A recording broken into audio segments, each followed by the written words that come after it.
Hey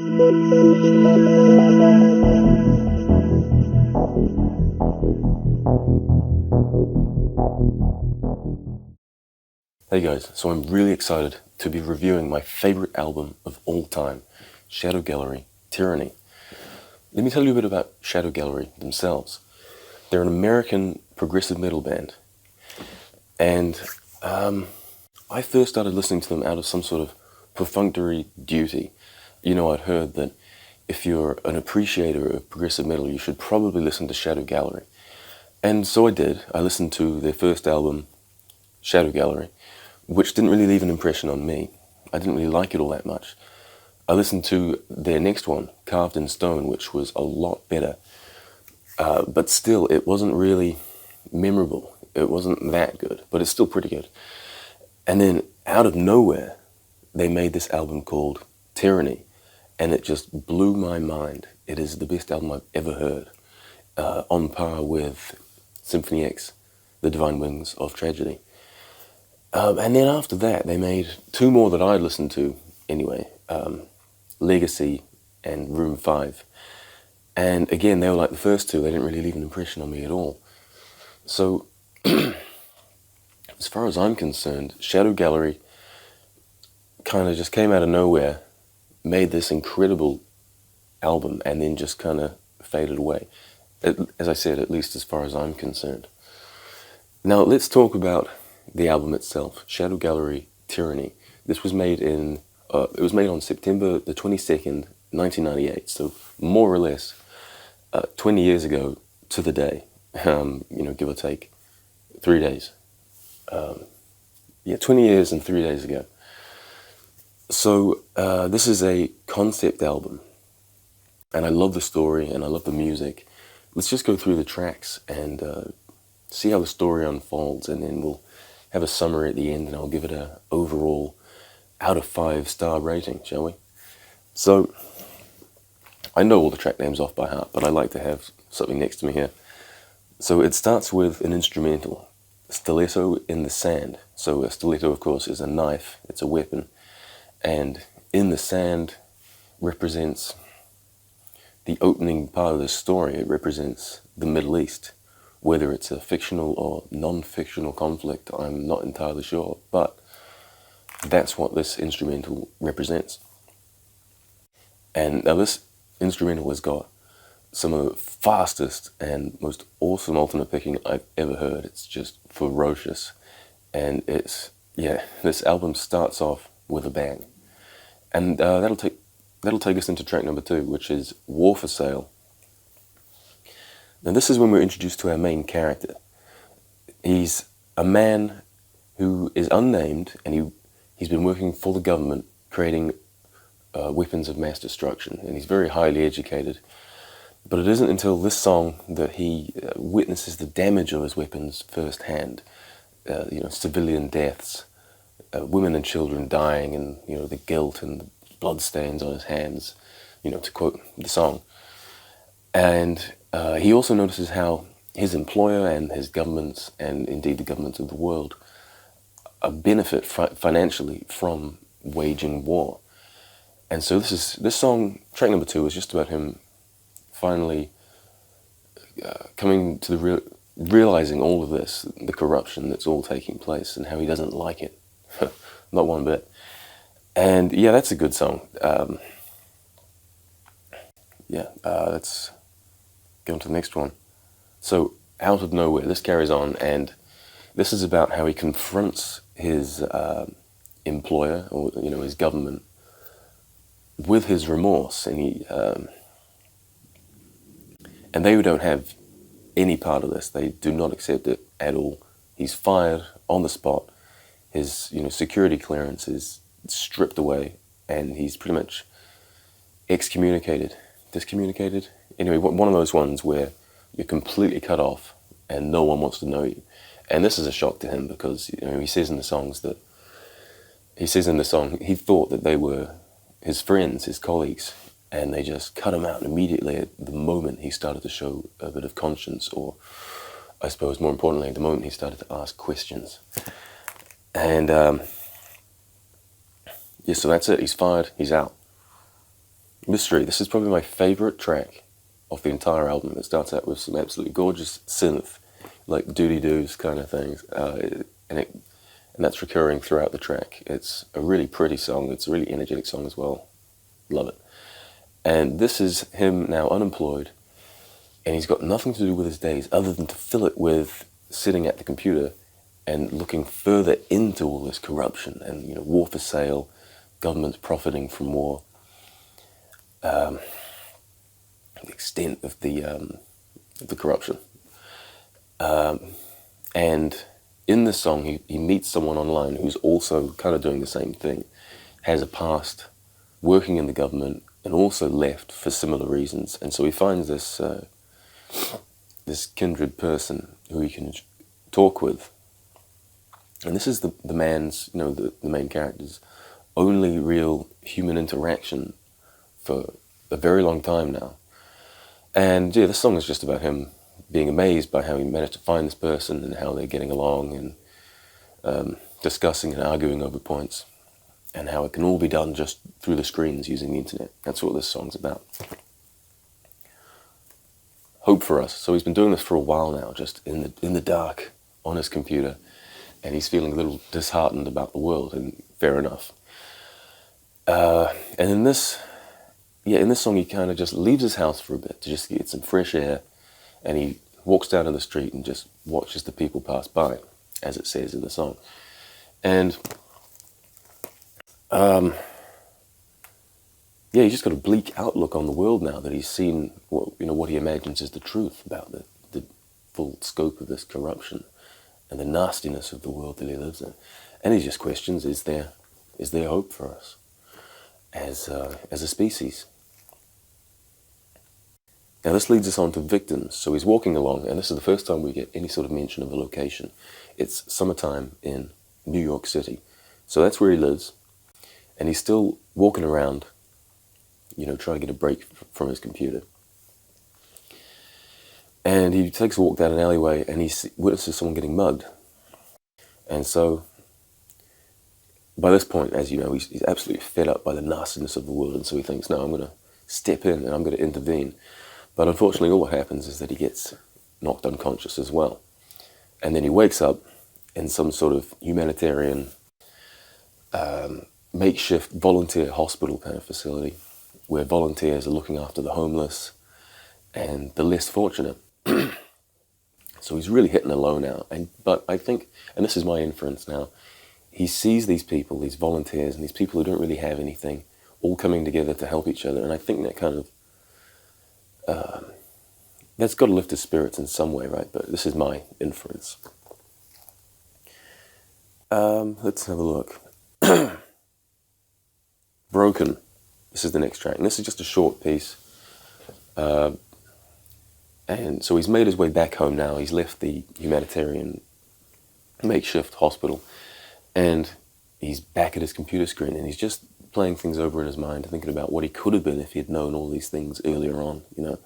He could have been a king and a hero and not just a pawn, to quote the song. But all he's got now is to just continue his work, trying to expose the corruption. All he's got now is to just keep staring into the computer screen. And that's how this short song ends. So it's quite bleak.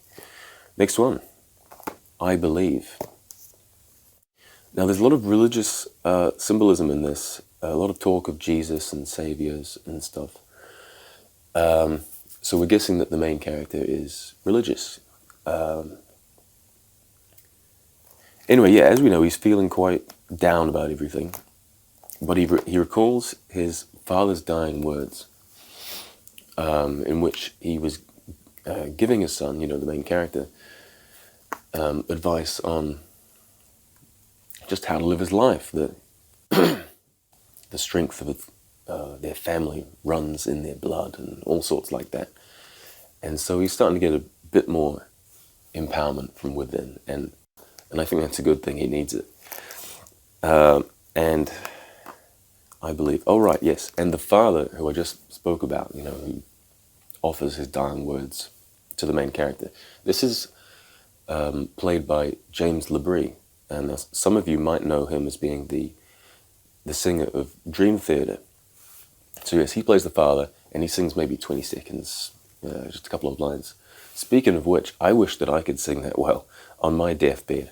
But anyway, yeah, so that's James LeBrie. He pops in for about 20 seconds there. So that's interesting, and you can hear it in the moment he starts singing. This brings us on to Roads of Thunder. This is a slightly different sounding track. It still works with the rest of the album. It's almost country-like, and when you reach the chorus, it's got kind of like a country rhythm to it. I think once you hear it, you can't unhear it. So keep an ear out for that. Yeah, it's got a pretty cool, like, jumpy keyboard intro as well. It's a really pretty track. The lyric density in the chorus, I still can't make up my mind if it works or not, because they do cram a lot in there, and having parts of the sentences spilling over to other bars and stuff. But still, I love the track, and that's what matters. So, Roads of Thunder, what's this about? So, the guy is getting more and more serious. The main character, the man, he wants to make a difference now. He's empowered from the previous track, I believe, and he wants to. He really does want to expose all these people and these governments and the whole war for sale thing, right? And he wants this character who he's been speaking to over the internet, who we learn, in the last track, I believe, who we learn is a woman. He wants her to call him on the telephone. He wants to speak to a real human being over the telephone. No more screens. He's absolutely sick of it. It's driving him nuts. And so he's got to make an impression on her to prove that he's really serious about what he's saying. Because she's really withdrawn and cautious. She doesn't want to tell him what it is that she did in the government, what her work was, and what she's involved in, the extent of her involvement. So what he does is he uses his computer hacking skills to design and then implement a virus, putting it into the world, like the global banking transaction system or something. I'm not entirely sure what that is, but it causes like financial chaos for a short period. So it's him describing how he's going to be doing that to prove how he's serious. And then there's an instrumental in the middle with a bit of talking where he has implemented it, and the spooks, or the government people, them, they have picked up on how someone's done this. They don't know who it is yet, but they've picked up on the fact that there's this virus and a dangerous person out there causing trouble, who's our main character. And then it ends with him saying, look, the main character, look what I've done. Would you please call me on the telephone? And so that leads us on to the next track, Spoken Words, where she cracks. And she believes him, and so she decides to call him on the phone. Yeah, so this is Spoken Words now. And so this is the singer of Shadow Gallery, Mike Baker, who's been singing all along, doing a duet with a female singer called Laura Yeager. And yes, this is a duet where there's back and forth vocals, and it's supposed to represent a phone call taking place between them. And the man confesses his love for this woman. Is that out of isolation or desperation, or does he actually have feelings for her? I don't know. Never mind that. And she's... what happens then? And she's still quite hesitant and worried about it, but I guess she kind of feels the same way. And this song ends with her sending coordinates to him so that they can in fact meet up. But then a terrible thing happens. She detects that the government, the spooks, have finally caught up to them. So she hangs up abruptly. And in their private chat room, the two of them, the woman and the man, someone appears who is not invited. And he is a member of the New World Order, which is like this elite above government group which controls the world. And so that leads us into the next track called New World Order. And now this spook, this individual, is played by D.C. Cooper, who's had quite a successful career as a singer. And a bit of trivia here, he was almost chosen to replace Rob Halford in Judas Priest, however many decades ago that was. So that's quite interesting. He's got a great voice. I think you'll love this track. And so this is him now, this spook, confronting the man and saying, you're stupid, simple man, did you not think we were going to catch you? And then he goes on to explain that the man's theories are all correct, that the world is run by brainwashing media and mind control and, money, right? And so the man is just having a breakdown. This is all true. I kind of believed it, but I couldn't really believe it, but now I have to, and it's shattering his world. And now the man is also in danger now because he's essentially been found, hasn't he? And this track's got some pretty cool violin pieces as well, which I've privately transcribed on a guitar because it's pretty cool. It's pretty cool stuff. And so overall, New World Order is kind of like a rock opera between the two, D.C. Cooper and Mike Baker, and it's a great performance. Just like every other track, I love it. So this brings us on to Chased. This is where our main character, the man, is physically tracked down. So agents are actually booting in his door, and he has to escape out of the back window. And yeah, this is an instrumental piece, and it's quite full on and fast, and it really captures, I think, the feeling of being pursued by these dangerous, above government New World Order agents. But it ends with him, yes, successfully getting away. And so he's run out of home, run out of New York, forced out, chased out, and the track kind of winds down. And it leads us into the second to last track, Ghost of a Chance, which is him now,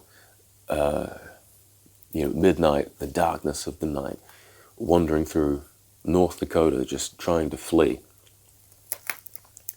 And he is trying to make his way to Alaska, which I think he references in the song as home. So that's where he originally comes from. And these last two tracks on the album are quite slow, and they're like winding down and kind of setting the scene for the sequel album, which is called Shadow Gallery Room 5, which I don't recommend you listen to because I didn't think it was very good at all. I don't even listen to it at all. Anyway. Right. And the final track, Christmas Day, is about the man and how he used to enjoy Christmas. It was a lovely holiday, but now he's spending it alone in the cold in Alaska, and he hasn't yet been joined by his female companion. So it's not a happy end, this album. It is carried on in the sequel, as I said, so it does kind of have a happy end when you listen to the second one, but then that's broken again by a tragedy, and you know how it goes, right? Progressive metal. So that is pretty much the storyline. That's pretty much the storyline of Shadow Gallery Tyranny. Now, I found that all of these tracks were quite different to each other, but they all fit perfectly to make up this one whole, this one album. I can't really state enough how amazing this is. I don't throw this term around lightly, masterpiece, but this is a masterpiece. The only two masterpieces I know of, really. So, really do give it a go, please. If you don't ever take any of my other recommendations seriously, I recommend you give this a go. This is the best progressive metal album you will ever hear. 5 out of 5 stars. Go give it a listen.